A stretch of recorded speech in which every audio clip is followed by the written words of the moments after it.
हमें रितेश दीक्षित। अच्छा, तो आप सेवा आए थे यहाँ के? हाँ, मैं यहाँ पे गिरिराज जी की सेवा में लगा रहता हूँ। ठाकुर जी की श्रृंगार सेवा करता हूँ। तो हमें कुछ राधा कुंड की महिमा के बारे में बताएं। आप जो पूछ रहे हो कि राधा कुंड क्या है, किस लिए, ये जो है, ये जो आप देख रहे हो राधा कुंड, ये राधा कुंड श्याम कुंड, ये आज से बहुत समय पहले की बात है।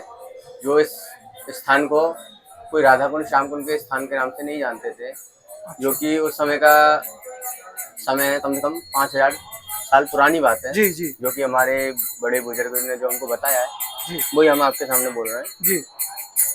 कि 5,500 साल पुराने जो यहाँ पे वन था, गिरिराज जी की तलेटी। जी। गिरिराज जी की तलेटी की चारों साइड क्या था, वन था। अच्छा यहाँ पे ना ही कोई कुंड था, ना ही कुछ जो कुछ हम सरोवर मानते हैं, यहाँ पे कुछ भी नहीं था। अच्छा। पहले यहाँ पे सिर्फ था वन।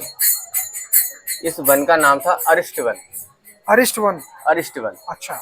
और यहाँ पे एक अरिष्टासुर नाम का राक्षस रहता था।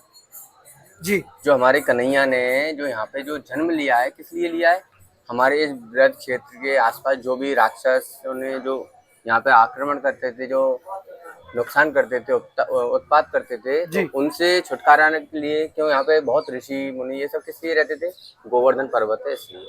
अच्छा। हाँ, जब गोवर्धन पर्वत के पास में ये जो तलेटी थी, इसमें जंगल था, जंगल का इसका नाम था अरिष्ट वन। अरिष्ट वन। इसमें अरिष्टासुर नाम का एक राक्षस रहता था, जो कि मायावी था। वो कोई भी रूप ले सकता था वो।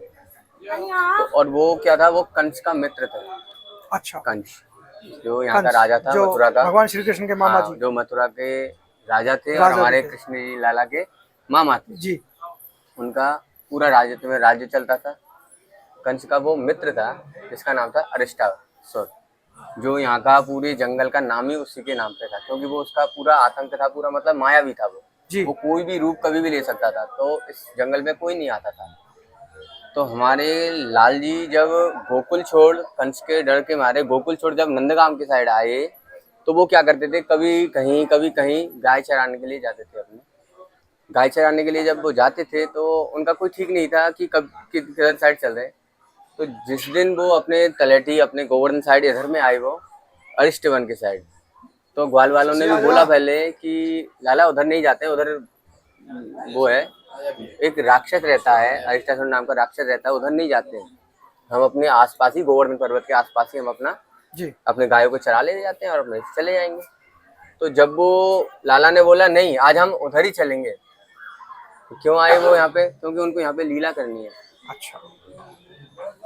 तो वो जब यहाँ पे आए, तो वो सबसे लास्ट में आए, क्योंकि वो अगर पहले आ जाते तो वो लीला नहीं बनती ना। जी। तो वो सबसे लास्ट में आए, अपने लाखों गायों के सबसे पीछे, अपने सखा सबको छोड़ दिया पहले। सबके एंड में आए कि मैं सबको घेर के लेके आ रहा हूँ, अच्छा। आप चलो पहले। जब वो यहाँ पे आ गए, उनके सखा आ गए, उनके गाय आ गई, अष्टासुर ने क्या किया, कंस से उनकी बात हो गई कि हाँ ठीक है, मैं कर दूंगा। कंस ने ये बोला था कि जो भी कृष्ण को मारेगा, उसको मैं आधा राज्य और आधा संपत्ति दे दूंगा। अच्छा। और कौन नहीं करेगा, बिल्कुल। करेगा ना। तो कंस का मित्र था अरिष्टासुर, अरिष्टासुर। तो उसने बोला मुझको कुछ नहीं चाहिए, मैं तुम्हारी मित्रता में ही कर दूंगा। अच्छा। क्योंकि मित्र भाव से। जब तुम मेरा जीवित रहोगे, राजा ही तो थे कंस, जी जी जी जब तुम जीवित रहोगे, मेरा तो पूरा राज्य चलेगा ही चलेगा। जी। तो हमारे कन्हैया ने क्या किया, अपने सारे गायों को आगे भेज दिया और खुद पीछे आए। जब तक अरिष्टासुर नाम का जो राक्षस रहता था, उसी के ताक में था कि किस दिन वो लाला आएगा। लाला की पहचान क्या, मोरपंख, अच्छा। हाथ में बंसी, और गायों के उसके सबके बीच में अलग ही दिखता था, लाला था। जब वो आए, तो उन्होंने देख लिया कि हाँ मुझको किस रूप में जाना चाहिए इनके बीच में। तो देखा और कोई रूप नहीं, सबसे अच्छा क्या है, सांड का रूप ले लिया, गाय का रूप ले लिया। अच्छा। उनके गायों के बीच में मिल गए, तो किसी को कोई पहचान में नहीं अच्छा, आएगा। पशु रूप में ही। हाँ, पशु रूप में आ गया वो, गाय के रूप में। गाय के रूप में। जब गायों के साथ में मिल चुके वो, तो फिर क्या पहचान पाओगे आप। बिल्कुल, सारे पर ग्वाल एक गाय जैसे तो बने। गाय होती है, हाँ। और राक्षस राक्षस होता है। उसके राक्षस ने स्वभाव अपने में अंतर है। स्वभाव में अंतर जी। है ना। तो राक्षस ने क्या किया, अपना स्वभाव नहीं छोड़ पाया। हम्म। गाय तो थे, पर वो स्वभाव नहीं छोड़ पाए वो। उसने अपने और भी जो गाय है, और भी जो मतलब वो है ना, वो कुछ उनको अलग नजर आ उनको रहा था। उनको सबको मारने लग गया। हाँ। उनको इधर से उधर मारने लग गया, किसी को चोट पहुंचाने लग गया। और गायों की तरह नॉर्मल नहीं है कि मतलब आए और अपने चरने लगे, क्योंकि वो कुछ अलग नजर आ रहा था। अलग। जब सबसे एंड में हमारे कन्हैया जी लाल जी आए यहाँ पे, इस जगह पे जब आए, तो यहाँ पे आके क्या देखते हैं, तो हमारे और गाय सब चोट है, जो और हमारे जो सखा हैं उनके भी चोट लगी हुई है। अच्छा। आते ही क्या पूछते हैं कि इसने किसने किया ये, कि भाई हमारे गाय और हमारे सखाओं के ऐसा कोई भी ऊपर नहीं हाथ देना ऐसा कोई है नहीं है। जी। तो वो क्या करते हैं, अपने सखाओं को पूछा क्या, तो सखाओं ने बोला कि ये सांड है। लाल जी हैं, त्रिलोकीनाथ है वो, तो उन्होंने देखा उनको, देखते ही उनको वो पहचान गए। पर उन्होंने क्या किया हमारे लाल जी ने, कि उनको सोचा कि पहले इसको इसके रूप में ले आऊं। अच्छा, जो असल रूप है। तो असली जो रूप है राक्षस रूप में, तो उसको राक्षस रूप में ले आऊं। 2-3 बार उसको आघात किया, चोट पहुंचाया, पर वो अपने रूप में नहीं आया। हाँ। अपने रूप में नहीं आया वो।